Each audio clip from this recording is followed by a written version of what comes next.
ሰላም ጤና ይስጥልኝ ክቡራን ተመልካቾቻችን በዛሬው ዝግጅታችን በኢፌዴሪ የሕዝብ ተወካዮች ምክር ቤት ጽሕፈት ቤት ስር የተቋቋመውን የፐብሊክ በጀት ጥናት ትንተናና ምርመራ ቢሮ ወይንም ማዕከል የተመለከተ ዝግጅት ይዘንላችሁ ቀርበናል። አብራችሁን ቆዩ።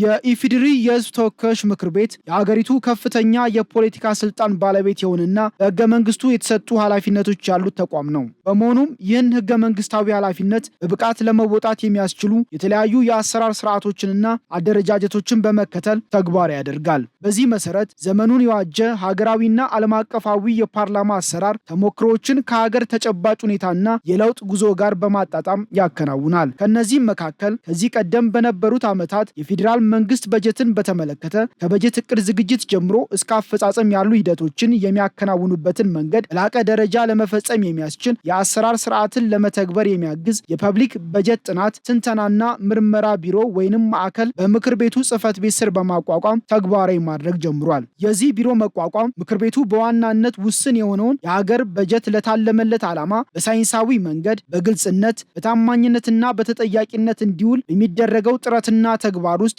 ምክር ቤቱን በሙያ በማገዝ የምክር ቤቱን ስልጣንና ኃላፊነት የመወጣት አቅም በማሳደግ የሀገርን የበጀት አጠቃቀም ወደ ላቀ ደረጃ ለማድረስ አስተዋጽኦ እንደሚኖረው ይጠበቃል። በሕዝብ ተወካዮች ምክር ቤት ጽሕፈት ቤት ስር አዲስ የፓብሊክ በጀት ጥናት ትንተናና ምርመራ ማዕከል ይፋዊ ስራ እንዲጀምር በማድረግ በዚህ ዓመት ጀምረናል።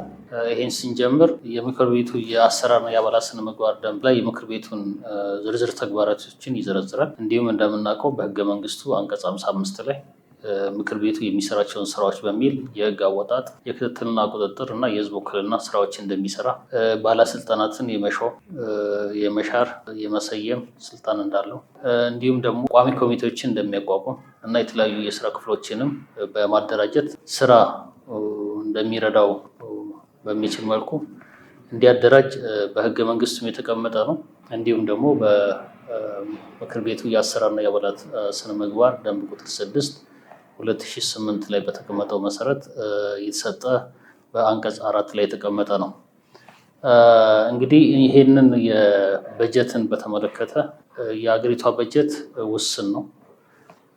አገራችን በአሁኑ ሰዓት ወደ 1.93 ትሪሊየን ብር የ2018 በጀት በምክር ቤቱ ጸድቆ የጸደቀ በጀት አዋጅ በመሆኑ ገንዘብ ሚኒስቴር በሚቀርብ የበጀት ስፒች መሰረት ተደርጎ በኋላ ላይም ጠቅላይ ሚኒስትሩ በሚያቀርቡት መግለጫ መሰረት ለምክር ቤቱ ቀርቦ ከተወያየ በኋላ የጸደቀ ነው።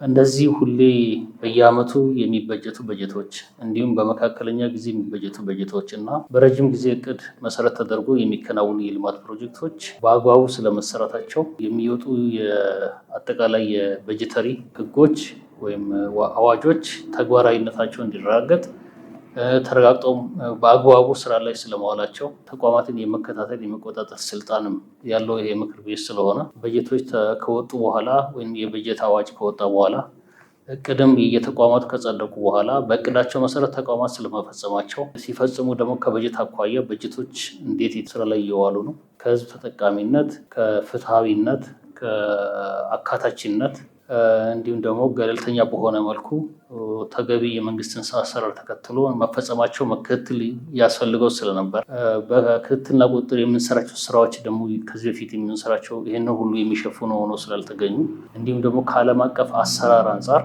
ፓብሊክ በጀት ኦፊስ በየተለያዩ የዓለም ፓርላማ የሚከተሉ ሀገራት የሚከተሉ የአሰራር ስርዓትም ስለሆነ ይህን አሰራር መከተል ለእኛ እጅግ ወሳኝና የመንግስትን የመፈጸም አቅም እጅግ የሚጨምር እንዲሁም ደግሞ የመንግስትን የተጠያቂነት እና የግልጽ የሆነ አሰራር ስርዓትን ማበጀት እጅግ አስፈላጊ ስለሆነ ይህን መሰረት ተደርጎ ይህን ክፍል ማጠናከርና መፍጠር ወይም ስታብሊሽ ማድረግ እጅግ አስፈላጊ ስለሆነ በዚህ መልኩ ስራውን ለመስራት የተከፈተ ወይም የተጀመረ ክፍል ወይም ማዕከል ነው ማለት ይቻላል። ምክር ቤቱ የመንግስት በጀት በእቅድ ስለመከናወኑ በሚከተለው የአሰራር ሂደት ውስጥ በዋናነት በፕላን በጀትና ፋይናንስ ጉዳዮች ቋሚ ኮሚቴና በመንግስት ወጪ አስተዳደርና ቁጥጥር ጉዳዮች ቋሚ ኮሚቴ የሚደረገውን የክትትልና ቁጥጥር ስራ ሙያዊ የሆነ ድጋፍ የሚሰጥ ስርዓትን በማደራጀት ወደ ስራ ማስገባት መቻሉ ለቋሚ ኮሚቴዎቹም ሆነ ለምክር ቤቱ ትልቅ ድጋፍ የሚሆን እንደሆነ ተገልጿል። የሕዝብ ተወካዮች ምክር ቤት ሁለት ቋሚ ኮሚቴዎች በመሰረታዊነት ከመንግስት በጀት ጋር በተገናኘ አንደኛ የፕላንና በጀት ቋሚ ኮሚቴ አለ።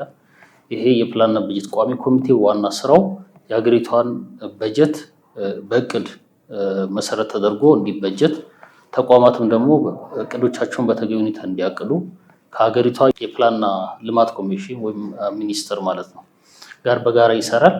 አጠቃላይ የሀገሪቷን እቅድ የመካከለኛ ዘመን እንዲሁም ደግሞ የረዥም ጊዜ ዘመንን ለፓርላማ ቀርቦ እንዲጸድቅ ይደረጋል። ከዛም ባለፈ ደግሞ እያንዳንዱ የሚኒስቴር ተቋም እና ከፍተኛ የፌዴራል ተቋማት እቅዶቻቸውን ለሕዝብ ተወካዮች ምክር ቤት በየቋሚ ኮሚቴ እያቀረቡ እቅዶቻቸው ይገመገማሉ። እኚህ እቅዶች ደግሞ የሚፈጸሙት በበጀት ነው። ስለዚህ በጀታቸውን በዚህ መልኩ የሚከታተሉ ይሆናል ማለት ነው። ሁለተኛው ቋሚ ኮሚቴ ደግሞ የመንግስት ወጪ አስተዳደር ጉዳዮች ቋሚ ኮሚቴ ነው። የመንግስት ወጪ እንግዲህ መንግስት ወጪ ሲያደርግ ገቢን መሰረት አድርጎ ነው። ስለዚህ መንግስት ባለው የገቢ መጠን የሚደለድለውን በጀት በምን መልኩ በጀቱ ስራ ላይ ዋለ የሚለውን ከግዥም አንጻር ከፋይናንስ አስተዳደርም አንጻር በመልኩ ተግባራዊ ሆነ የሚሉትን የሚከታተል ቋሚ ኮሚቴ ነው ማለት ነው። ስለዚህ ይሄ ምንድነው? የመንግስትን ተቋማት ተጠያቂነት፣ የፋይናንስ ተጠያቂነት፣ የአስተዳደር ተጠያቂነታቸውን እንዲሁም የግዥ ስርዓታቸው የመንግስትን አሰራር እና ስርዓት ተከትሎ መፈጸማቸውን እየተከታተለ ድክመት የታዩባቸው እንዲታረሙ እንዲሁም ደግሞ በትክክለኛ መንገድ ሳይሰሩ የቀሩ አካላትም ካሉ ደግሞ ተጠያቂ እንዲሆኑ የማድረግን ስራ እንዲሰራ የሚቆጣጠር ቋሚ ኮሚቴ ነው ማለት ነው። ስለዚህ ምክር ቤት በእነዚህ ቋሚ ኮሚቴዎች የበጀትና የፋይናንስ ጉዳዮችን በዚህ መልኩ እየመራ እንደገና ደግሞ የተከታተለ ይገኛል። እነዚህ ቋሚ ኮሚቴ በአብዛኛው ሲያደርጉ የነበሩት ክትትልና ቁጥጥር ላይ የማትኮር ነው። የክትትልና ቁጥጥር ሲባል ደግሞ ተቋማት እንዴት ይሰራችሁ ነው የሚለውን ነገር የመፈተሽ ነው። ነገር ግን እስካሁን ያልሰራነውና በቂ ያልሄድንበት ተብሎ የሚታስበው በእያንዳንዱ የፋይናንስ ምደባ ላይ መንግስት ያቀደው ከእያንዳንዱ ከሚሰራው ፕሮጀክት ጋር እንዲሁም ከሴክተር ወደ ሴክተር ያሉ የአሰራር ስርዓቶች፣ የበጀት አመዳደብ ሁኔታዎችን በመፈተሽ እንደዚሁም የመንግስት የሚበጅተው በጀት ከሚፈለገው እቅድና ፖሊሲ ስትራቴጂ ጋር አብሮ ተናቦ እየሄዱ እንደሆነ በጥልቀት መገምገም እና መንግስትንም ማገዝ እንዲሁም ደግሞ ቅድም እንደገለጽኩት ተጠያቂነትና ግልጽነት ያለው አሰራር ማበጀት ስለሚያስፈልግ የቴክኒክ ቡድን የሚሰራ ቴክኒካዊ የሚሰራ ከፍተኛ አቅም ያለው ክፍል ማቋቋም እጅግ አስፈላጊ ነው። የሚሰራው በአብዛኛው ከሚከታተላቸው ለምሳሌ ከገንዘብ ሚኒስቴር ጋር በዋናነት የአገሪቷን ገንዘብ የሚመለከተውን የሚያስተዳድረው የገንዘብ ሚኒስቴር ነው። እንዲሁም ደግሞ የአገሪቷን አጠቃላይ የገንዘብ ፖሊሲ እና የሞኔተሪ ፖሊሲ የሚከታተለውን የኢትዮጵያ ብሔራዊ ባንክን ጨምሮ ምን እየሰሩ ነው፣ በምን አይነት ሁኔታ እየሰሩ ነው የሚለውን አንደኛ ይገመግማል። ሁለተኛ ደግሞ በአገሪቷ ውስጥ ሊፈጠሩ የሚችሉ ጉድለቶች ካሉም እነዛን ቀድሞ ቋሚ ኮሚቴው ነቅቶ በማወቅ መስተካከል ያለባቸው ነው ለሀገር የሚጠቅሙ ጉዳዮችን ለመስራት እንዲቻል ይህንን የቴክኒክ ቡድን በማጠናከር ሁለቱ ቋሚ ኮሚቴዎች ከዚህ በፊት ከሚሰሩት ወይም ከወትሮ ከሚሰሩት በተለየ ሁኔታ ጠንከር ባለመልኩ እየሰሩ መሄድ እጅግ አስፈላጊ ስለሆነ ይህንን ክፍል ማደራጀት ያስፈልጋል። ስለዚህ የቴክኒክ ቡድን በ2018 ነው ወደ ስራ የገባው። ክፍሉ እየጠነከረ እየደረጀና የሚፈለገውን ስራ እንዲሰራ የማድረግ ስራ ይሰራል። እነዛ ሁለት ቋሚ ኮሚቴዎች የተደራጁ ቢሆኑም እነዚህ በመጀመሪያ ደረጃ መሰረታዊ የሚባሉ የገንዘብ የሞኔተሪ የፊስካል ስራዎችን በአግባቡ እንዲሰራና በዛ መልኩ ስራዎች የተሰሩ መሆናቸውን ይቆጣጠራል። ሁለተኛ እያንዳንዱ ፕሮጀክት የታቀደለት የፕሮጀክት መጠን አለ። መጨረሻ ላይ ፕሮጀክቱ ሲያልቅ ደግሞ ወጪ የሚሆን የገንዘብ መጠን አለ። ያንን በማስራት ለመንግስትም ለምክር ቤቱም ምክር ያቀርባል ማለት ነው። ለሪፖርት ለሚያቀርቡ ቋሚ ኮሚቴዎችም መነሻ ዝርዝር ጉዳዮችን የሚያስረዳ ሪፖርቶችን የሚያቀርብ ይሆናል። ስለዚህ ይሄ በባለሙያዎች የመጠናከርና የመስራትን ስርዓትን በማበጀት ወደፊት የመንግስት አሰራር እጅግ ቀልጣፋ፣ እጅግ ታማኒ እንደውም ደግሞ የተፈለገውንም የመንግስትን የልማት ስራ የፕሮጀክቶች ስራችን በሚፈለገው መልኩ ለመምራት የሚያስችል ትልቅ አቅም የሚፈጥር ስለሆነ በዛ መልኩ ታስቦ የተደራጀ ክፍል ነው ወይም ማዕከል ነው ማለት ነው። የፐብሊክ በጀት ጥናት ትንተናና ምርመራ ቢሮ ወይንም ማዕከል በምክር ቤቱ መቋቋሙ ምክር ቤቱ በመንግስት በጀት ላይ እያከናወነ ያለውን አጠቃላይ አሰራርና አፈጻጸም በማሳደግ በተለይ ይህን የኃላፊነት በመወጣት ረገድ ዝርዝር ተግባር ያላቸውን የፕላን በጀትና ፋይናንስ ጉዳዮች ቋሚ ኮሚቴ እንዲሁም የመንግስት ወጪ አስተዳደርና ቁጥጥር ጉዳዮች ቋሚ ኮሚቴ የሚያከናውኑትን ተግባር በመደገፍና በማሳደግ ረገድ ሚናው ቀላል እንዳልሆነና ቢሮውን የማጠናከር ስራ በተከታታይነት ሊሰራ እንደሚገባ ቋሚ ኮሚቴዎቹ ይገልጻሉ። ይህ ማዕከል ከበጀት አኳያ የተሰጠው ኃላፊነት በጀቱን የመመርመር የመተንተን እና የመቆጣጠር ኃላፊነት ይዞ የመጣ ተቋም ስለሆነ ወይም አደረጃጀት ስለሆነ በበጀት ዙሪያ የምናወጣቸው ህጎች ከተጨባጭ መረጃ እንዲመነጩ ይሄ ተቋም ያግዛል ማለት ነው። አንዱ ይሄ ነው። ሁለተኛው ጠቀሜታው ደግሞ ይሄ ማዕከል እንዳልኩት በጀትን ይመረምራል፣ ይተነትናል፣ ይቆጣጠራል። ስለዚህ ተጨባጭ መረጃ የሀገሪቱን የበጀት ሁኔታ ማለትም በጀት ሲባል ሁለት ኮምፖነንት አለው፣ ገቢ አለ፣ ወጪ አለ። ገቢው በአግባቡ እየተሰበሰበ ነው ወይ፣ ወጪው ደግሞ በፖሊሲ ቅድሚያ ለተሰጡ ጉዳዮች እየወጣ ነው ወይ የሚለውን በአግባቡ ይተነተናል። ስለዚህ በዚህ መሰረት የኛ ቋሚ ኮሚቴ የፕላን በጀትና ፋይናንስ ጉዳዮች ቋሚ ኮሚቴ ከመሆኑ ጋር ተያይዞ ይሄን ለማሳለጥ ህግም ያወጣል ብቻ ሳይሆን የክትትልና ቁጥጥርም ያደርጋል። ስለዚህ በጀቱ ማለት ገቢው በአግባቡ እየተሰበሰበ ስለመሆኑ የተተነተነ መረጃ እናገኛለን፣ አቅም ይሆነናል። ቴክኒካል ዊንግ ነው ለኛ።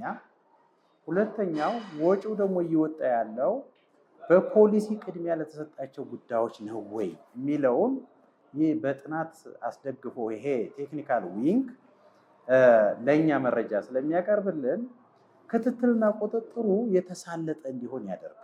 ስለዚህ ሲጠቃለል የዚህ ማዕከል መመስረት ህግ ስናወጣ በመረጃ ላይ ተመስርተን የተሳለጠ ክትትል ህግ እንድናወጣ እና ህዝቡን የሚጠቅም ትክክለኛ ችግር የሚፈታ ህግ እንድናወጣ የሚጠቅም፣ ሁለተኛ ክትትልና ቁጥጥርም ስናደርግ በተጨባጭ መረጃ ላይ ተመስርተን ክትትልና ቁጥጥር እንድናደርግ እንደው ዘዴ ደግሞ የሀገራችን የህዝቡን አገልግሎት በአግባቡ የሚሰጥ መንግስት ወይም አስፈጻሚ እንዲኖር በህገ መንግስቱ የተሰጠን ኃላፊነት እንድንወጣ የሚያደርግ ማዕከል ስለሆነ ከዚህ አኳያ ጥሩ ነው የሚል ሀሳብ ነው ያለው። ይሄ አሁን የተቋቋመው የስራ አካል ለሁለቱም ኮሚቴዎች እንደ ፒላር በቃ ከፍ ባለ መንገድ ከወደ አስፈጻሚ የሚመጡ መረጃዎችን ለፓርላማ አቅም ከመሆንና ለቼክ ኤንድ ባላንሱ ታንጀብል የሆነ መረጃ ይዞ እስከ ተጠያቂነት ያለውን ሂደት ለማሳለጥ የተቋቋመ ኮሚቴ በመሆኑ እኔ በዚህ ኮሚቴ በግሌም እንደ ህዝብ ተወካይነቴም በጣም ደስተኛ ነኝ። ወደፊት ግን እንዴት ይጠናከር የሚለውን ግን በሰፊው መምከር፣ አሰራር ማበጀት፣ በሃየር ኦፊሻል እንዲታገዙ ማድረግ፣ በበጀት ስትሮንግ እንዲሆኑ ማድረግ፣ የክትትል የቁጥጥር ስርዓቱን ማጠንከር ግን ይፈልጋል የሚል ሂሳብ ነው ያለኝ። አዲስ የተቋቋመው የፐብሊክ በጀት ጥናት ትንተናና ምርመራ ቢሮ የሚጠበቅበትን ሙያዊ ድጋፍ ማከናወን እንዲያስችለው በክፍሉ ውስጥ ያሉ ባለሙያዎችን በተለያዩ ስልቶች የመደገፍ የማጠናከርና የማብቃት ስራ የሚጠበቅ ነው። አዲስ ክፍል ስለሆነ ባለሙያዎችን በአዲስ መልኩ እንዲደራጁ ነው የተደረገው። በአዲስ የተደራጀን ክፍል አቅም እንዲያገኙ ስራቸውን በተገቢ ሁኔታ እንዲሰሩ ማደራጀት እንዲሁም ደግሞ አቅማቸውን ማጠንከር ወይም መገንባት እጅግ ወሳኝ ይሆናል ማለት ነው። እንግዲህ አቅም መገንባት በአንዴ የሚፈጸም ወይም የሚያልቅ ጉዳይ አይሆንም። ሁላችንም እንደምናውቀው ከዩኒቨርሲቲ ተመርቀው የወጡ ባለሙያዎችም ቢሆኑ በሌላ ዘርፍ ላይም ተሰማርተው የቆዩ ልምድ ያላቸውም ቢሆኑ ይሄ ደግሞ በሀገራችን ለመጀመሪያ ጊዜ ተግባራዊ እያደረግነው ያለው አሰራር ነው። በእርግጥ በብዙ ሀገራት ባለፉት 20 ዓመታት ገደማ ነው የዚህ አይነት ክፍሎችን በየፓርላማ የማደራጀት ስራ የተሰራው። በአሜሪካ ትንሽ ረዘም ያለ እድሜ እንዳለው የሚገለጽ ነው።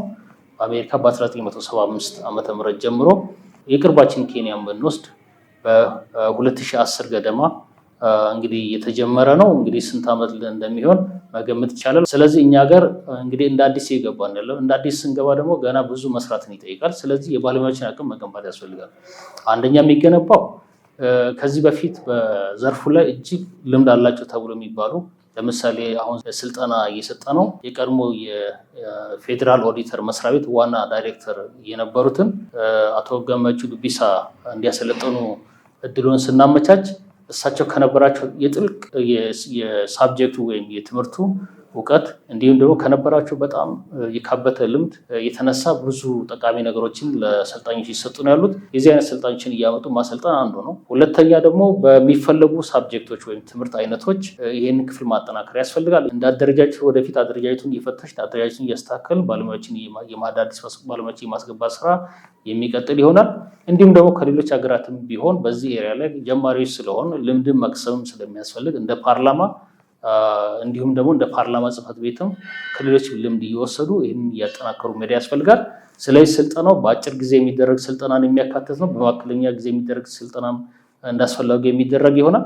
ስለዚህ በመካከለኛና በአጭር ጊዜ ያሉ ስልጠናዎችን በስራ ላይ ሆነው የሚሰጡ ስልጠናዎች እንዲሁም ከስራ ውጭ ሆነው የሚሰጡ ስልጠናዎችን እየሰጠ የሕዝብ ተወካዮች ምክር ቤት አሰራሩን የማደራጀት እንዲሁም ደግሞ የተሻለ ሙያዊና ሳይንሳዊ የሆነ አካሄድ መከተልን የግድ ስለሚለው ስልጠናዎችን የምናካሄድ ይሆናል። በምክር ቤት ደረጃ የምክር ቤት አባላት ሁሉ በደንብ እንዲረዱት የማድረግ በቋሚ ኮሚቴ ደረጃም ደግሞ የቋሚ ኮሚቴ አመራሮችም በትክክል ይህንን ጉዳይ ተረድተው መስራት ያለባቸውን ነገር ይሰራሉ። በተለይ የፕላንና በጀት ቋሚ ኮሚቴ እንዲሁም ደግሞ የመንግስት ወጪ ጉዳዮች ቋሚ ኮሚቴ በዋናነት እነሱ መሰረት አድርጎ የሚካሄድ ቢሆንም ይሄ ለመጀመሪያ ያህል ነው እንጂ ወደፊት ሁሉንም ሴክተሮች የማዳረስ እና በዛ መልኩ እያጠናከሩ የተሻለ አሰራርን የማበጀት እና በዛም ደግሞ የሚፈለገውን የፓርላሜንታዊ ዲሞክራሲ ስርዓትን የማጠናከር አካል ስለሚሆን ስልጠናውም በዚህ መልኩ እያደገ የሚሄድ ነው። እንዲሁም ደግሞ ክፍሉም እየጠናከረና የሰውም ኃይሉ የተሟላ የሚሄድለት አገራዊ ፋይዳውንም በትክክል የሚወጣ እንዲሆን እንግዲህ በሚገባ መስራት ስለሚያስፈልግም የሕዝብ ተወካዮች ምክር ቤት ጽሕፈት ቤት እንደ አመራር እኔም በዚህ ላይ ትኩረት አድርገን የምንሰራ ይሆናል። ዓለም አቀፍ ተሞክሮን ማዕከል በማድረግ በጥናት ላይ ተመስርቶ የተደራጀ ድጋፍ የሚሰጥ የቴክኒክ ክፍል መቋቋሙ በምክር ቤቱ ጠቅላላ የበጀት አሰራር ጋር በተያያዘ አስተዋጽኦ የጎላ እንደሆነና ለዚህም የሚመለከታቸውን የክፍሉን ባለሙያዎች የማብቃትና ስልጠናዎችን መስጠት አስፈላጊ መሆኑን ባለሙያው ያስረዳሉ። መጀመሪያ የማዕከሉ ተልዕኮ ላይ ግልጽነት መፈጠር አለበት። አንዱ መነሻ ሀሳቡ እሱ ከዓለም አቀፍ ተመክሮም ተነስቶ እነኚህ እኛ ማዕከል ያልነው ሌሎች የፓርላማ በጀት ቢሮ ያሉት ምን ይሰራሉ የሚለውን በጥናት ውስጥ ታይቷል ማለት ነው። ከዛ ተነስቶ የኛም የበጀት እና ፋይናንስ ትንተና ምርመራና ጥናት ማዕከሉ ምን ይሰራል የሚለው በዝርዝር ተቀምጧል። ኢንፋክት እነኚህ ቢሮዎች በተለያየ ሀገር የተለያየ ቅርጽ ይዞ ይደራጃሉ። አንዳንዶቹ በሕግ አግባብ ያደራጇቸዋል። አንዳንዶቹ ሴፐሬት ሕግ ማለት ነው የራሳቸው። አንዳንዶቹ በፋይናንስ አስተዳደር አዋጁ ወይንም በበጀት አዋጁ መሰረት ያደራጇቸዋል። አንዳንዶቹ ደግሞ የፓርላማ የድጋፍ ቢሮ አካል አድርጎ ያደራጃቸዋል ማለት ነው። በእኛ ተጨባጭ ሁኔታ አሁን ይሄ ማዕከል የተደራጀው የፓርላማው የድጋፍ ቢሮ አካል ሆኖ የተደራጀው ማለት ነው። ዓለም አቀፍ ልምዶቹ እነኚህ ናቸው። ይሄ የፓርላማ በጀት ቢሮ ድጋፍ አካል ሆኖ የተደራጀው ምንድን ነው የሚሰራው የሚለው ላይ እሱ ላይ ክላሪቲ ለመፍጠር ነው አንዱ የስልጠናው ዓላማ። ሁለተኛው ዓላማ የሚሰሩ ስራዎች እንዴት ይሰራሉ፣ ቴክኒካል ስራዎቹ ማለት ነው። እነኚህን ስራዎች ለመስራት ምን ያስፈልጋል፣ የሰው ኃይል ስብጥሩ ምን መምሰል አለበት፣ ደረጃው ራሱ እነኚህ የፓርላማ በጀት ቢሮ የሚባሉት ብዙ ነገሮችን ነው የሚሰሩት። አትሊስት ሶስት ደረጃዎች አሉት። የመጀመሪያው ደረጃ የበጀት ድልድሉን ለካፒታልና ለመደበኛ የተመደበው ይህን ያክል ነው፣ ለሴክተር የተመደበው በጀት እድገትን ሁኔታ እያደገ ነው እየቀነሰ ነው የሚሉትን ነገሮችን መመልከት ቀለል ያሉ ስራዎች ከነኚህ አንስቶ እስከ ማክሮ ኢኮኖሚ ፕሮጀክሽን ድረስ የሚሰሩ ክፍሎች ናቸው። እነኚህ ፕሮጀክሽኖች በመስራት ፓርላማው ከመንግስት የሚቀርበውን ገለልተኛ በሆነ መንገድ ተሰርቶ እያነጻጸረው ውሳኔ ላይ እንዲደርስ የሚያግዙ ስራዎችን የሚሰራ ማዕከል ነው ማለት ነው። ይሄ ላይ ክላሪቲ መፍጠር የመጀመሪያው ስራ ነው። ሁለተኛ የዓለም አቀፍ ልምዶችንም እንዲያውቁ ማድረግ ሁለተኛው ዓላማ ነው። ሶስተኛው ዝርዝር ስራዎች ውስጥ ሲገቡ የሚሰሯቸውን ነገሮች በተመለከተ የተዘጋጀ ማኑዋል አለ። እሱ ማኑዋል ላይ ግንዛቤ መፍጠር ነው። ማኑዋሉን እንዴት እንደሚተገብሩት ቢኮዝ ስራውን ሲሰሩት ይሄንን ማኑዋል መነሻ ማኑዋሉ የተሟላ ያለቀለት ሳይሆን ለመነሻ ስራቸውን ለመጀመር የሚያስችላቸው ማኑዋል ነው። ከዚህ ማኑዋል ጋር እንዲታወቁ ለማድረግ የተዘጋጀ ስልጠና ነው። ይሄ እንግዲህ ስራውን ለመጀመር አቅም ይፈጥርላቸዋል። ምክር ቤቱን በተሻለ ለመደገፍ እንዲችሉ ያግዛቸዋል። ይሄ መነሻ ነው እንጂ በተከታታይ ስፔሲፊክ የሆኑ ዝርዝር ስልጠናዎችን እያገኙ መሄድ አለባቸው። በየዓመቱ የሚበጀተው ከፍተኛ የሀገር በጀት በእቅድና በውጤታማነት ተግባር ላይ እንዲውል በማድረግ የሀገር ፍላጎትን ማዕከል ያደረገ የአሰራር ስርዓትን መተግበር መቻል ጠንካራ ሀገርን በመገንባት ሂደት ውስጥ የሚኖረው ሚና ቀላል አይደለም። ጠንካራ መንግስት መገንባት የሚቻለው ጠንካራ አሰራር ማበጀት ሲቻል ነው። ጠንካራ መንግስት ከሌለ ደግሞ ጠንካራ ሀገር ሊኖር አይችልም ማለት ነው። ስለዚህ ጠንካራ የሆነ የመንግስት አሰራር ማበጀት እጅግ አስፈላጊና የግድ የሚለን ነው ማለት ነው። ይህም በመሆኑ የፓርላማውን አሰራር በዘመናዊና ሳይንሳዊ በሆነ አካሄድ መምራት ለአገሪቷ ቀጣይነት ላለው ልማት እንዲሁም ደግሞ አገሪቷ የተለያዩ የፖለቲካ ለውጦችን በሚገጥሙን ሰዓት ላይ የምናያቸው አይነት ችግሮች ወደፊት እንዳይገጥሙን የሚያደርግ እድል ይሰጠናል ማለት ነው። ይህም በመሆኑ የፓርላማን ስርዓት ሳይንሳዊ በሆነ ሁኔታ እያደራጁ እያበቁ መሄድ ያስፈልጋል። ለምሳሌ ተጠያቂነትን የግድ ማስፈን በተቋማት ያስፈልጋል። እያንዳንዱ የሚኒስቴር ተቋም እያንዳንዱ የኮሚሽን ወይም በኮሚሽነር የሚመራ ተቋም በባለስልጣናት ወይም ባለስልጣን የሆነ ተቋም የተለያዩ ተቋማት የሚሰሩት ስራ ለህዝቡ ግልጽ መሆን አለበት። ለሚመደቡን በጀት ደግሞ ለታለመለት ዓላማ የሚውል ነው ወይ የሚለውን ነገር ማየት ያስፈልጋል። ይሄንን ኖሚናል በሆነ መነሻ መሰረት ባረጋ አቀራረብ ብቻ ችግሩን ማሳየት አንችልም። መታረም ያሉባቸውንም ነገሮችም ደግሞ ማረም አንችልም። ስለዚህ ጠለቅ ያለ ስራ መስራት የግድ ስለሚለን በዚህ አግባብ በቀጣይም የፓርላማውን ስራ እያጠናከሩ መሄድ ያስፈልጋል። ምክር ቤቱ በዚህ ሙያዊ ሂደት ውስጥ አልፎ የሚጠና የሚታቀድ የሚመረመርና የሚተነተን ብሎም የሚገመገም የሀገር በጀት የክትትል ሂደትን ተግባራዊ ማድረግ ሀገር በሚታይና በሚጨበጥ የለውጥ ጉዞ ውስጥ ልዕልናዋን እንድታረጋግጥ የሚያስችል መንገድን የሚጠርግ ነው።